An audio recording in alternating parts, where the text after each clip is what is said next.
Hello guys, Ganpati Morya. बघा, छान कळीदार असं मोदक माझे रेडी झालेले आहेत. तर ते मी उकडण्यासाठी नेणार आहे. तरीसुद्धा तुम्ही एकदा माझा लाईव्ह बघाच.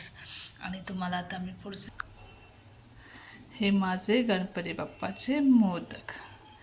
आता प्रोसिजर इज स्टार्ट इज पहिले डीप करायचं, मग सिप करायचं, मग असं ठेवायचं.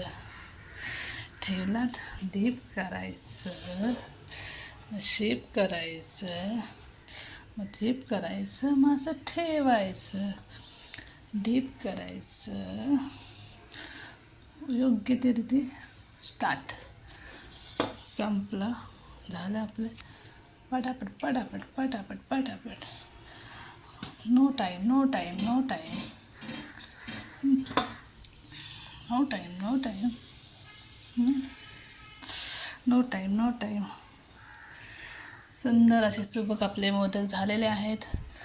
आपले पुढची प्रोसिजर आता आपली तुम्हाला मी उद्या सांगणारच आहे की ते कसे बनवले, काय केले. आता तुम्हीही त्यांना मला फॉलो करा.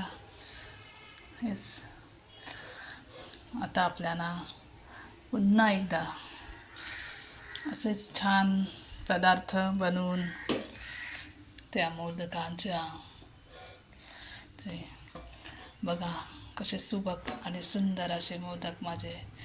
गणपती बाप्पा मोरया, गणपती बाप्पा मोरया, गणपती बाप्पा मोरया, गणपती बाप्पा मोरया, गणपती बाप्पा मोरया, गणपती बाप्पा मोरया.